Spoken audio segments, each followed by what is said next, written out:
আসসালামু আলাইকুম। অফ ট্রেকে সকলকে স্বাগতম জানাচ্ছি। কিছুক্ষণ আগে একটা রিউমার শুনেছিলাম রবসন রবিনিওর সঙ্গে নাকি বাফুফে কথা বলবে, রবসন রবিনিওর ফ্যামিলির সঙ্গে বাফুফে কথা বলবে বাংলাদেশের হয়ে খেলার জন্য।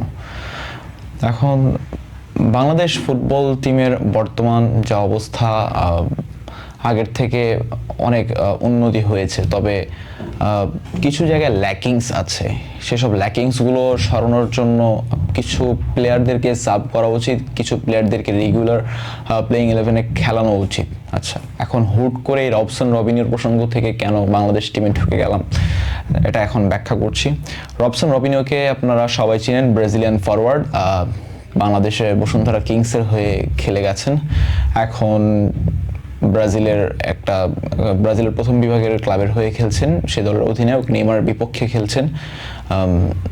রবসন রবিনিও যখন বাংলাদেশের বসুন্ধরা কিংসের হয়ে খেলেন, তখন রবসন রবিনিওর একটা ইচ্ছা বা আকাঙ্ক্ষা ছিল বাংলাদেশ ন্যাশনাল টিমের হয়ে খেলার।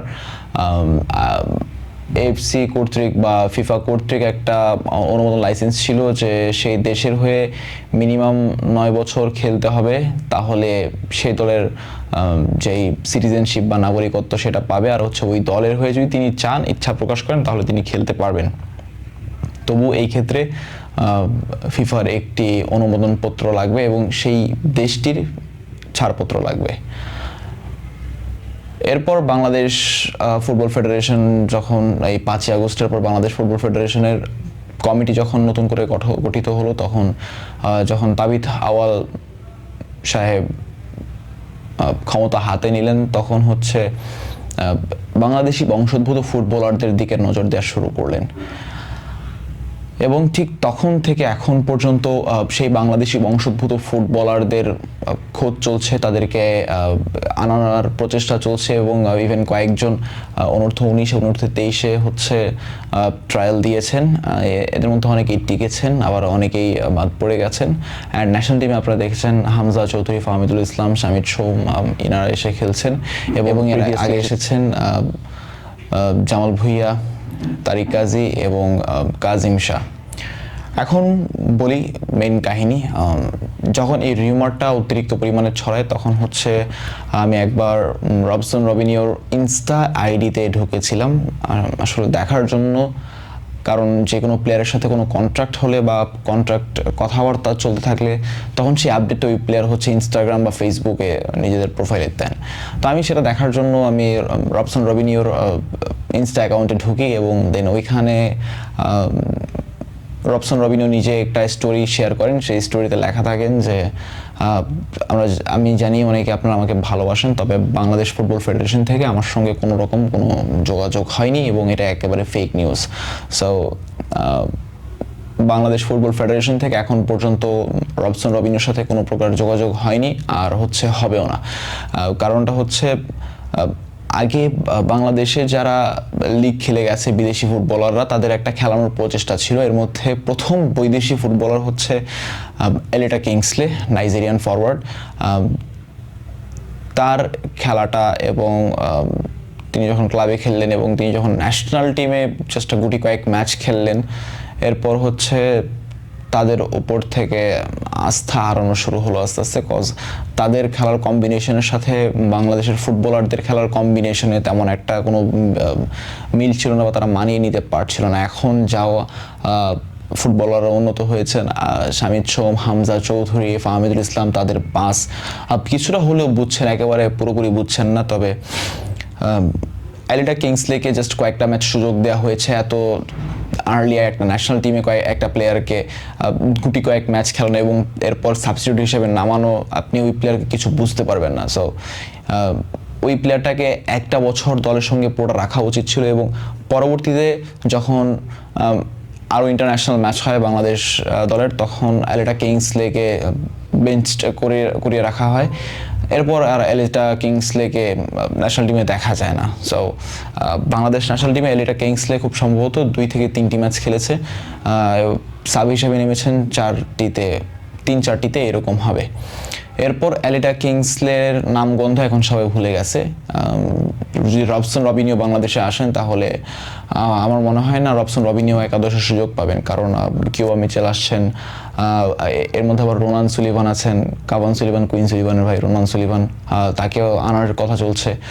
ফাহমিদুল ইসলাম, শামিদ সোম, হামজা চৌধুরী, জামাল ভুঁইয়া, তারিক কাজী, কাজিম শাহ, এদের যে একটা নিখুঁত মেলবন্ধন, এই সব কারণে আবার দেশি প্লেয়াররা আছে। সো এত বাইরের প্লেয়ার এখন তো সেই হামজা, শামিদ, ফাহমিদুল এদেরকে বাইরের প্লেয়ার বলা যায় না। এত ভালো প্লেয়ারদের মাঝে একটা বৈদেশিকে নিজেদের দলে খেলানোটা, এর মধ্যে আবার নিজেদের দেশীয় কিছু প্লেয়ার আছে যারা এখনও স্টার্ট করেনি ন্যাশনাল টিমের হয়ে, যারা সাবস্টিটিউট হিসেবে খেলেছেন, এখনও অভিষেক হয়নি পুরো ম্যাচ জুড়ে। এর মধ্যে আছেন মোহাম্মদ আলামিন, বাংলাদেশ পুলিশ এফসির হয়ে খেলেছেন, তিনি সাবস্টিটিউট হিসেবে নেমেছেন। এখন পর্যন্ত বাংলাদেশ ন্যাশনাল টিমে তার ডেবিউ হয়েছে খুব এক ম্যাচে, বা সম্ভবত ডেবিউ হয়নি।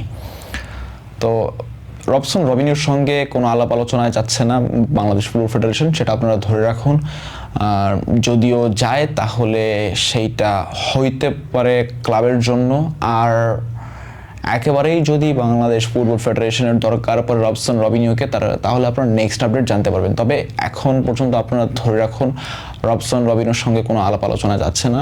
আপাতত যে কয়জন বাংলাদেশি বংশোদ্ভূত ফুটবলার রয়েছেন তাদেরকে আনানোর চেষ্টা চলছে বাফুফের, এবং তাদেরকে খুব সম্ভবত হংকং, ভারত এবং সিঙ্গাপুরের বিপক্ষে লাস্ট যে কয়টা ম্যাচ আছে সেগুলোতে নামানো হতে পারে। এবং আরেকটা কথা, কোচ হ্যাভিয়ার কাবরেরার একটা কথা উল্লেখ করি, যখন আপনি একজন উইঙ্গারকে একজন স্ট্রাইকার হিসেবে বা ফলস নাম্বার 9 হিসেবে আপনি খেলাবেন, তখন